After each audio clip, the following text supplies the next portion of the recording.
La rueca de Gandhi, de la cafetería Pirata. Pues con este evento arrancamos después de más de un año que no hacíamos ningún evento en este foro, en este espacio. Pues para nosotros es un orgullo poder presentar este libro. No ha llegado Alfonso, pero bueno, ya vamos a iniciar y él se va a integrar a la mesa al libro de la relación de 1520 a Hernán Cortés. Lo tenemos, de Enrique Fernando Granado, de Imperial Grano del Sal. Y bueno, pues damos la palabra a Lisa, que es la que va a conducir la mesa. Bueno, nos estamos con ellos, sean bienvenidos aquí. Gracias.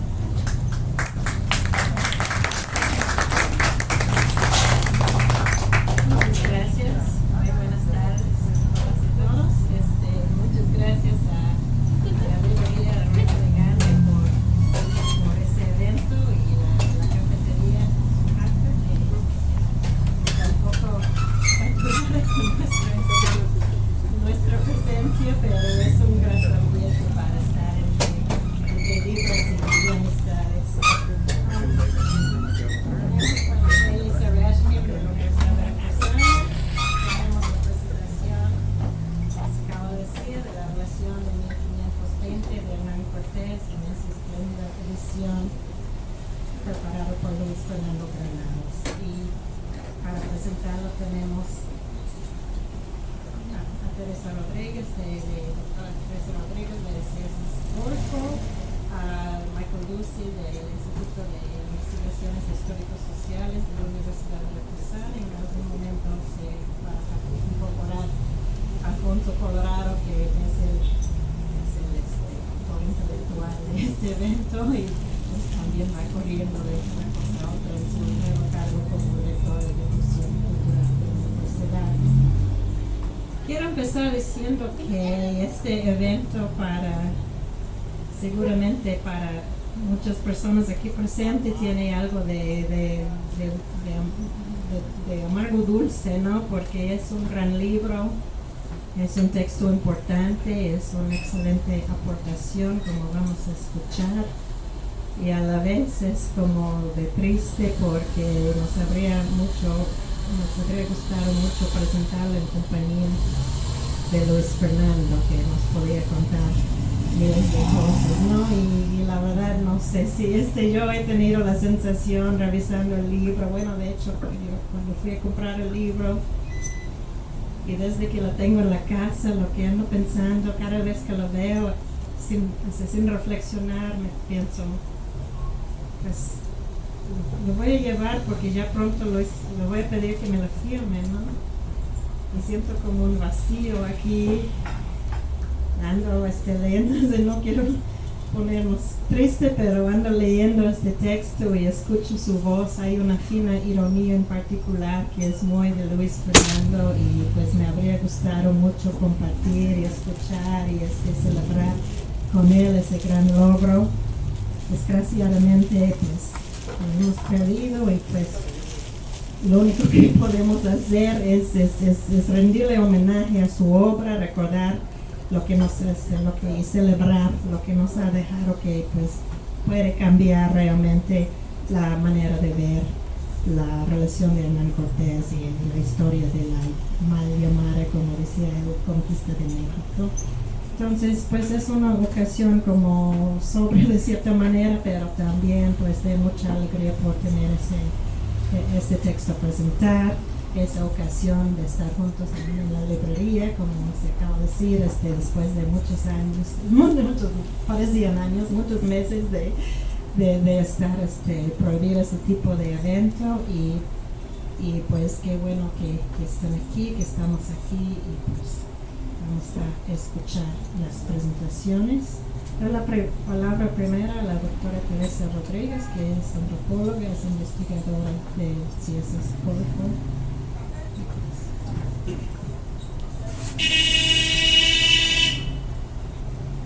Muchas gracias, Elisa. Buenas tardes a todos.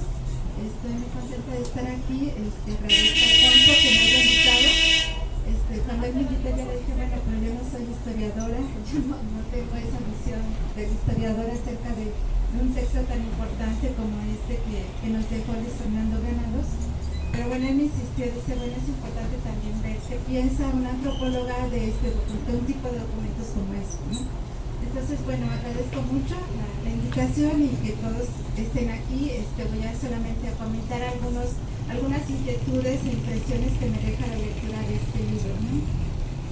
Bueno, para mí como antropóloga siempre he pensado que la relación de 1520 de Hernán Cortés es uno de los documentos más importantes de nuestro pasado antiguo y siempre como que lo he tomado como tal, ¿no?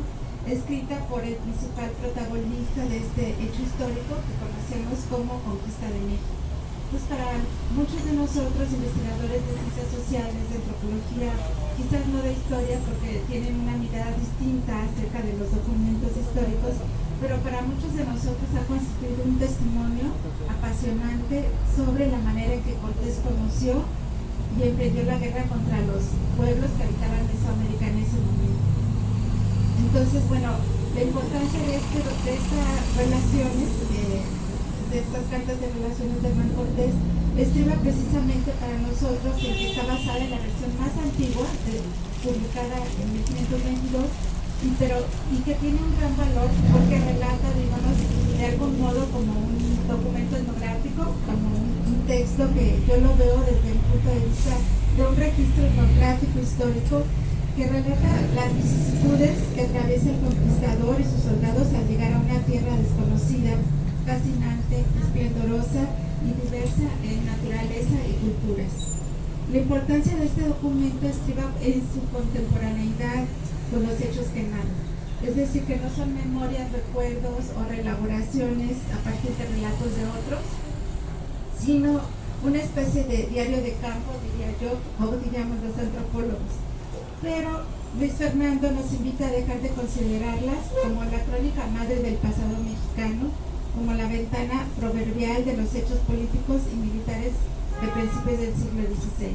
De ahí que pues empiezo a leer lo que desarrolla Luis Fernando en la introducción y empiezo a caer en cuenta de que ciertamente habría que tomar en cuenta otros acontecimientos y una mirada más crítica sobre los documentos históricos, en particular sobre este. Pero pues de todas formas yo no le quito valor, ni él tampoco, a que se trata de un registro etnográfico muy valioso, pero que puede ponerse en duda, ciertamente, dado que como todo conocimiento fue generado desde una particular posición espacial, temporal y cultural. Y eso es algo que no tenemos que perder de vista. La antropología contemporánea se encarga enfáticamente de llamar la atención acerca de que todo conocimiento es situado, es decir, refiere a la autoría como elemento fundamental a la hora de generar documentos de análisis o de registro etnográfico. Entonces ya abandonamos como esa pretensión de objetividad y de imparcialidad del observador. Es precisamente sobre este punto acerca del cual la contribución de Luis Fernando Granados es sumamente importante. Como él dice, hemos tomado estas cartas de relación como si fueran un testimonio fiel de la forma en que ocurrieron los hechos de la mal llamada conquista, que culminó con el derrocamiento de la Triple Alianza. Luis Fernando subraya que raramente se ha realizado un análisis serio de estas fuentes, así como del relato de Bernal Díez del Castillo o de los textos recopilados por Miguel León Portilla. Toda obra, dice él, es un microcosmos, un mundo en sí mismo, pero para servirse de ella, para hacer historia, para producir conocimiento, debe cumplir una serie de exigencias historiográficas. Las cartas de relación se constituyen por 5 textos individuales y autónomos y fechados en momentos bastante alejados entre sí, los cuales se integraron en una sola entidad a fines de los años 20 del siglo XVI, cuando un escribano los agrupó en un solo manuscrito en orden cronológico.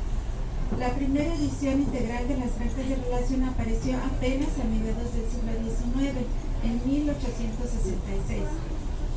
Granados insiste en detalles de autoría importantes que no debieran haberse pasado por alto, ya que durante siglos se ha aceptado críticamente la decisión del copista de incluir un informe corporativo del Cabildo, dirigido a la Reina de Castilla, y un informe de Justicia Mayor de Veracruz, que se pudieron haber integrado sus nombres en este documento, pero se pasan por alto, sin tomar en cuenta que cada uno de los componentes de la Carta de Relación fue escrito en circunstancias particulares y con objetivos políticos muy específicos.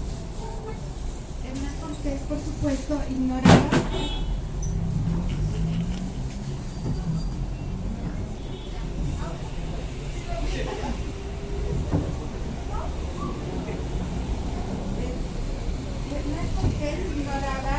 que estaba componiendo las primeras páginas de la historia de la conquista de México.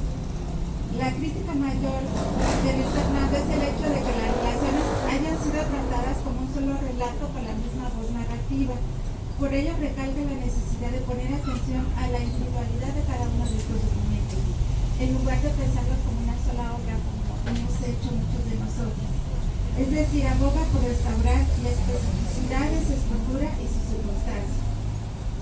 Entender el carácter temporal y espacialmente situado de la relación de 1520 es fundamental para entender la manera en que empezó a construirse la historia de la llamada conquista de México, un relato hegemónico de la Guerra General Mesoamericana, que fue resultado de lecturas concretas y todas de manera desigual y contradictoria. Y bueno, también un asunto importante que destaca Luis Fernando es que esta relación no tenía una intención histórica, se convirtió en el documento como fundador de la historia de la conquista de México, pero su intención, su objetivo concreto era más concreto y mundano. Es decir, hay que leerla sin ceder a la tentación de creer que se trata de un retrato fidedigno de los hechos, recordando que el propósito de Cortés era convencer al rey de la pertenencia y legitimidad de sus actos. Destaca el afán de Cortés de presentarse como protagonista y la grandilocuencia de sus descripciones de los combates. Al mismo tiempo, ganado llama la atención sobre lo que califica como deliberada opacidad del relato en torno a determinadas secuencias de acontecimientos, lo que dificulta enormemente el entendimiento del papel de los indígenas mesoamericanos, de los altepemes, que eran los pueblos, las agrupaciones por las que estaban unidos los pueblos indios, pero digamos en esta versión de las cartas de relación no se entiende bien cuál fue ese papel. Simplemente Cortés está interesado en demostrar a la corona que ha recibido el vasallaje de estos pueblos, de la mayor parte de los pueblos de Mesoamérica. Entonces, bueno, ese era el sentido de este documento, de las relaciones, y no tanto, no tenía como la intención de ser un documento histórico que fuera tomado al pie de la letra, ¿no? Por eso nos dice la antropología, la historia y otros autores que hablan sobre las fuentes, que son verdaderamente útiles al analizarse como en su sentido integral, es decir, no como un documento por sí mismos, sino desde un enfoque holístico que tiene una unidad de sentido y es un artefacto cultural también al mismo tiempo. Es preciso analizar su contenido, su secuencia, su retórica, las condiciones en las que fue producido y considerar la forma y el fondo como dimensiones constitutivas de su naturaleza. Lo que dice Luis Fernando Granados es un documento, es un microcosmos. Hay que rendirse, también dice, ante la imperfección de los textos, de las imágenes, de los sonidos, de los objetos y los lugares, y aceptar que las fuentes no pueden contener el pasado como verdaderamente ocurrió, más allá de su individualidad material, y contentarse con las sugerencias e insinuaciones que podamos percibir en ellas. Solo entonces podemos comenzar a imaginar el pasado. Entonces, bueno, este documento en particular, las cartas de relación, pues han sido una pieza fundamental para construir el imaginario histórico nacional, como ustedes saben, y pues no es momento aquí de recordar la importancia que tiene el relato histórico real e imaginario para la identidad de los miembros de una comunidad que lo comparten, en este caso para nosotros los mexicanos. Sin historia no hay identidad colectiva sólida y coherente, sino solo una máscara que esconde algunos hechos históricos de los cuales nunca tendremos conciencia de su existencia y que perduran en nuestros días, a veces en forma velada, como ocurre con el racismo, ¿no? Hace años el reconocimiento claro de la existencia en México de un racismo que no podía expresarse nos llevó a intentar entender las representaciones del indio construidas durante 5 siglos y a repensar la naturaleza del relato del evento fundador de la historia mexicana, que fue precisamente la conquista. Entonces, bueno, considero, de acuerdo con otros autores como Guy Rosat, que lo señala en un artículo muy interesante publicado en 2016, que ahorita no recuerdo el nombre del texto, pero dice que tenemos que, uno de los grandes problemas para repensar la conquista hoy, como cualquier otro momento del relato nacional heredado llamado Historia General de México, es el de pensar la naturaleza de las fuentes que utilizamos o se utilizaron para relatar lo ocurrido a lo largo de los siglos. La conquista no pertenece en exclusiva a la historia de los mexicanos, dice Guy Rosat, ya que los primeros relatos fueron escritos como legitimación de una empresa de colonización territorial e imaginaria hispana, cuyo objetivo claro era hacer desaparecer al mundo precedente de la manera más radical posible. Nuestra lectura, por eso, de las fuentes clásicas de este evento debería partir de un intento de repensar el intertexto occidental que las sostenían y les daban sentido, que nos debe introducir a adentrarnos en el background cultural de estos hombres que vinieron a hacer la América, los españoles. Estas propuestas de interpretaciones de una nueva lectura de las fuentes clásicas sobre la conquista todavía no está suficientemente desarrollada, diría yo, por lo menos desde la antropología, porque muchas veces no hemos tomado la prudente distancia acerca de estos testimonios. Pero considero que la etnografía nos puede ayudar a entender estos relatos, analizando y solucionando los dilemas morales también de los documentos y de autores complejos, y nos pueden ayudar en el proceso de acercarnos al punto de vista ajeno. Es decir, lo que vemos depende del acceso que tenemos al mundo observado.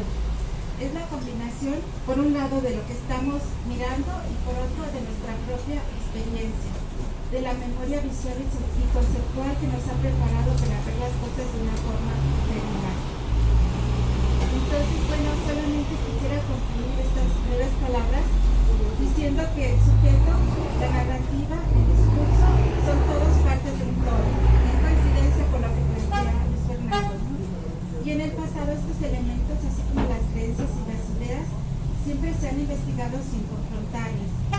Sin embargo, un análisis antropológico, historiográfico, para ser efectivo no puede prescindir del estudio de las fuentes y de las prácticas que las acompañaron. Muchas gracias. Gracias por la invitación de Alfonso por participar en este evento. Desde luego, pues me da melancolía presentar este libro, a la vez aquí mucho gusto. De hecho, quería empezar mi comentario con un relato acerca de Luis Fernando y sus libros, ¿no? Cuando Luis Fernando, el editor de este libro, estaba en el hospital y yo todavía no entendía que iba a ser su última estancia en él. Yo tuve que ir a Veracruz para hacer unos trámites y desde luego yo aproveché el viaje para también visitar a una librería. Como estoy en otra librería, no voy a mencionar su nombre. Aunque, bueno, queda en segundo lugar a la Reca. Está muy lejos de aquí, así que no es competencia. No, pero en esa librería, por casualidad, estaba revisando los libros de la sección de historia.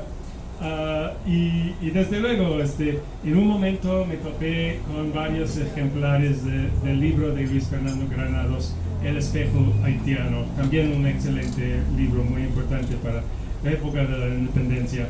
En ese momento yo pensé, voy a sacar una foto y mandársela diciendo algo como, mira, aunque estés en el hospital, pues sigues presente en la historiografía, ¿no? Sigues presente en el debate de la historia. Pero, bueno, desde luego yo pensé en ese momento, bueno, es un poco melodramático y seguramente lo voy a volver a ver. Y no lo hice. Y me arrepiento que no lo hice, ¿no? Para estimularlo, por lo menos mientras estuviera ahí en el hospital. Pero el sentimiento sigue relevante. Aunque hemos perdido a nuestro amigo y colega, su presencia en la historia sigue presente, ¿no? Y no hay mejor ejemplar de eso que la contribución que hace con este libro póstumo que nos toca presentar. A ningún otro académico de hoy en día se le hubiera ocurrido tan singular proyecto como publicar un texto tan viejo como la Carta de Relación de 1520 para crear una oportunidad de entendimiento tan novedoso.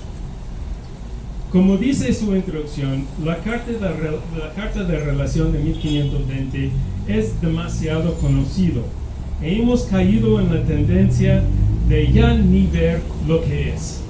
Granados nos invita a leerlo de nuevo, y ese fue su gran don, la capacidad de, por medio de una observación aguda o la pregunta perspicaz, poder reorientar una discusión de rutina académica a un camino rico de posibilidades.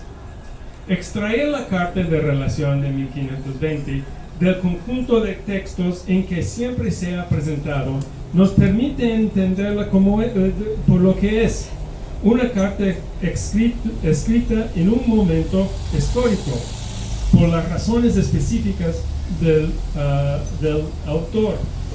Granados insiste en que la leemos como documento, no como historia. Como él dice, es un medio, no es un fin. La tarea que promueve este editor aquí es rudimentaria, pero desgraciadamente muchas veces olvidada en la prisa por construir una narrativa de la llamada conquista. Sustraerla del conjunto de cartas donde siempre se encuentra nos provoca pensar en serio acerca del objetivo de cada una de ellas, y no la narrativa que nos quiere imponer la historiografía.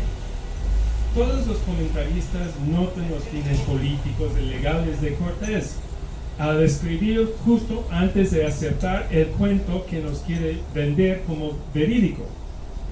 La lectura minuciosa es el trabajo del historiador, pero se pierde al buscar la confirmación de la narrativa de la conquista. Granados nos hace una llamada a regresar a los principios de hacer historia. Es el trabajo, a veces tedioso, de leer línea por línea, no para conseguir información, sino para entenderla como un documento, en sus palabras, como ya nos señalaron, como un microcosmos. Ya debemos dejar de minar las fuentes del siglo XVI para colocarlos en un andamio narrativo de la conquista. Publicar la carta sola es una invitación a redescubrirla como una fuente en su propio derecho, y no un capítulo entre la Carta del Cabildo de 1519 y la Carta de 1522. Nos impone, como ya lo mencioné, la necesidad de considerarlo de manera en que fue escrita y recibida en 1520, como una comunicación en su momento y no meramente para relatar los eventos de una metanarrativa colonial. ¿Qué ganamos con esta edición? Primero, nos recuerda que el texto que ha sido adoptado como canónica, el manuscrito de las cartas que existe en Viena, no es el original. Carecemos del original, de las cartas de relación. El documento más antiguo es el impreso hecho en Sevilla por Jacob Kronberger, y este es en el que se basa Granados para darnos esta edición. La restauración de la estructura fundamentada en esta versión más primaria nos permite contemplar el original en el texto, la original en el texto, en vez de ver simplemente lo que pasa. La versión aquí presente contiene las divisiones de párrafos del original. En la ordenación de la carta nos dice la manera en que se escribió. Señala los pasajes cuando los párrafos fueron construidos en distintos momentos, estableciendo definitivamente que, en sus palabras, no fue escrito de un tirón. También nota la unidad narrativa de muchos de los párrafos. Su redacción no es coincidencia. No es coincidencia de un relato cronológico de lo que pasó, sino es parte de su argumento. El reestablecer los párrafos como fundamentales elementos del trabajo es una de las contribuciones principales de este texto. Esto se pierde en la versión más conocida en México, la de Porrúa, porque su editor Manuel Alcalá reacomodó el texto, dividiéndolo para facilitar la lectura y contar la historia de la conquista. La carta es episódica. En los episodios están plasmados en las estrategias de la escritura que el autor adoptó. Silencios, oculta y disimula hechos, cuenta historias que Cortés quiere que su lector, el rey, y más ampliamente sus asesores, acepten como ver su interpretación del contenido de la carta. Su objetivo es dejarnos los implementos para hacer nuestras propias conclusiones. Sin embargo, hay dos puntos que señala que merecen ser comentados aquí. Primero, observa que la narrativa de Cortés contiene dos partes. La primera parte es la conquista pacífica de un imperio que se llama Azteca, durante la cual los nativos todos se juntan para ser fieles vasallos de su majestad imperial Carlos, culminando en lo que él llama el transitorio imperio. Esto es el evento que es repetido en todas las presentaciones de la conquista, donde Moctezuma entregue a Cortés el imperio, ¿no? Así, y desde luego, una de las cosas que nota es que Cortés repite la historia 3 veces, ¿no? Así que está muy ansioso Moctezuma por entregar su reino, ¿no? Así, ya llegaste aquí. Otra vez, 3 veces. Ya, estás diciendo que yo soy el nuevo aquí. Bueno, así es, ¿no? ¿No? Así que este es el momento en que Moctezuma entrega su soberanía a Carlos V, ¿no? Y desde luego, en las cartas, una cosa interesante es que en la historia que se ven en las telenovelas, Moctezuma se entrega a Cortés, pero en las cartas es claro, está entregándose a Carlos, el rey de España, el rey más magnífico del mundo, ¿no? Y no hay nada de que es Cortés que recibe el reino, ¿no? Carlos es el rey legítimo de la Triple Alianza. La segunda parte del texto comienza con la noche triste, la llamada noche triste, ¿no? Que realmente menciona que no relata la carta, ¿no? Así que ese evento es menospreciado en la carta, el evento principal de la historia militar. Y este es el momento en que se levanta en rebelión, provocada no por los indígenas, sino por el maldito villano Diego Velázquez y su secuaz Pánfilo de Narváez. Esto es lo que interrumpe la historia pacífica de la conquista. Empieza la historia de la supresión de una rebelión en contra del rey, del soberano legítimo Carlos I, luego V, ¿no? El otro contenido que me gustaría señalar aquí es como describe el lenguaje Luis Fernando acerca del proyecto imperial que estaba promoviendo Cortés. Y lo que menciona es que su lenguaje está anclado en el mundo mediterráneo. Él nos recuerda que hace las comparaciones con el Imperio Otomano. Es el Imperio Otomano y también el Imperio Alemán que son los puntos de referencia que Cortés hace acerca de el Nuevo Mundo. El punto de referencia para los castellanos del siglo XVI es el Imperio Otomano. Es una historia europea, tanto como americano. Y de hecho, uno puede decir que, aunque Cortés estaba en el Nuevo Mundo, en América, nunca dejó atrás Europa, ni en su imaginario, ¿no? Desde luego.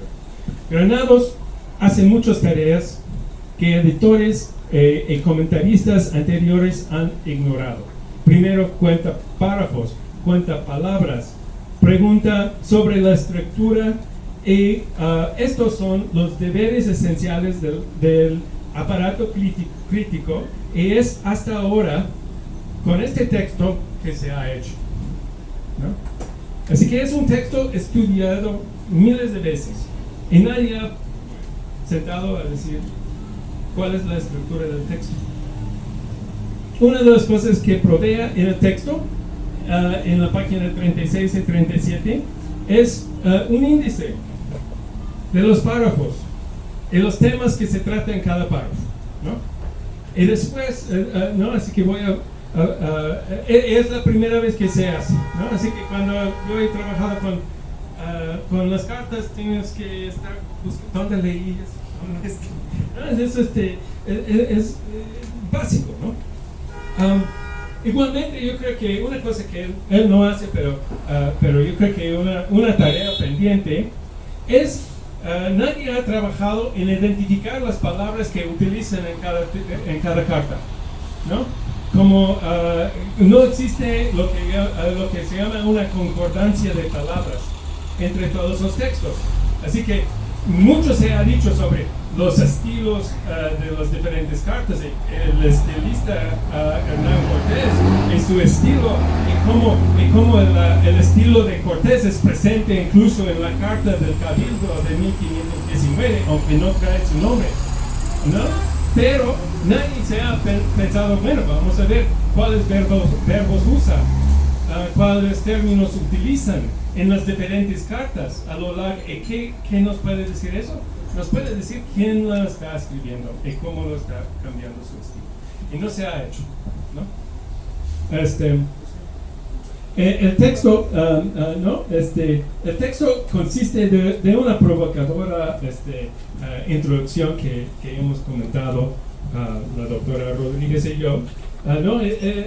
Pero también nos provee con un sumario del contenido, además de ese índice que ya señalé. Ese sumario describe el contenido de cada párrafo en el texto, relata de manera muy breve los eventos en cada episodio de los párrafos.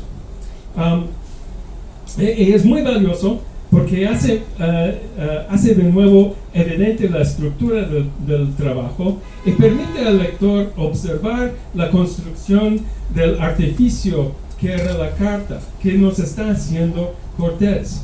Y de cierta manera ayuda a desmistificar el texto al observar los hechos sin el lenguaje cortesano, lo cual es muy revelador, yo creo.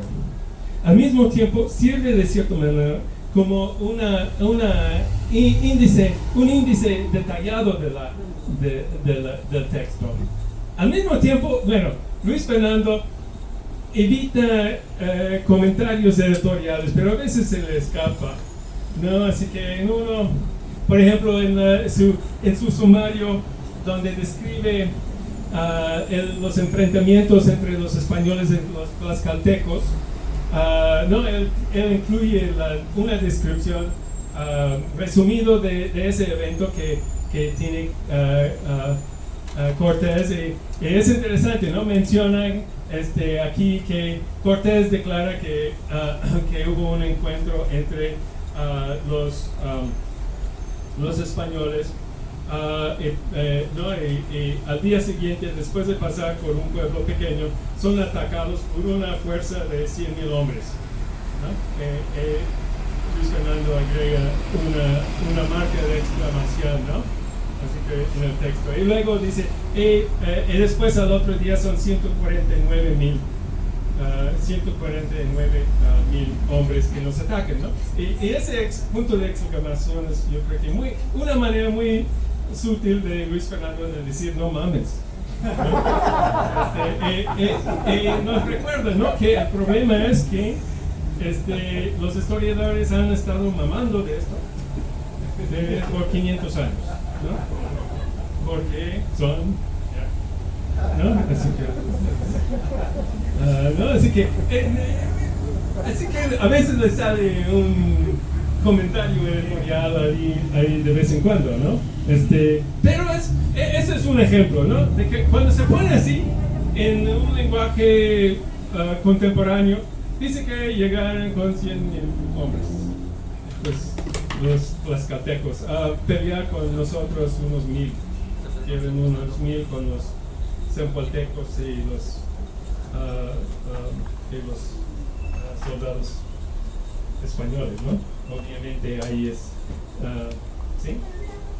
un problema, ¿no? Así que el sumario es útil por eso, ¿no? Porque nos recuerda, aquí son los hechos. Si quieren leerlo por los hechos, ahí están. Pero si los lees así, pues es un poco más difícil tragarlo, ¿no? Finalmente, está el texto, ¿no? Así que es una reproducción y desde luego de una manera muy interesante que lo presente. Tiene un aparato crítico importante, pero desde luego, ¿no? Como conocemos a Luis Fernando, él no sigue las reglas de los aparatos académicos, ¿no? Así que en vez de tener un montón de citas a pie de página, y yo creo que incluso en su ensayo de presentación tiene relativamente pocas citas a pie de página, él no busca referenciar la inmensa historiografía que se ha hecho de estudios cortesanos. Más bien hace varias cosas. Nos incluye un glosario que es de gran utilidad, y en vez de poner un montón de citas, nos pone al final el glosario para buscar el lenguaje, buscar el sentido del lenguaje del siglo XVI. Además señala los lugares en el texto donde, para facilitar la lectura, él modificó la ortografía o la gramática, pero siempre está claramente señalado, algo que muchas veces no se ha hecho en las ediciones anteriores, ¿no? Así que nos está diciendo, bueno, esta es una manera de leerlo, pero nos están indicando dónde. Lo hace por medio de una manera muy distinta. En vez de el texto está en negro, pero cuando él agrega algo lo pone en un tono gris, ¿no? Así que puedes decir, bueno, ahí está metiendo mano Luis Fernando, ¿no? Así que él siempre no quiere ser un editor honesto, ¿no? Lo que resulta es un libro que es fiel al original y más fácil de leer.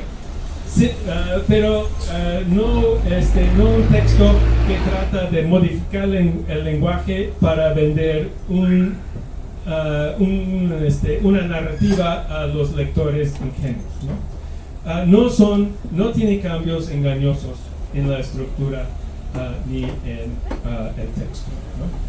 Así que podemos, yo creo que partir de esta edición nueva, de leer por primera vez y otra vez uno de los documentos fundamentales de la historiografía mexicana. El demasiado conocido texto merece ser redescubierto por los lectores del siglo XX.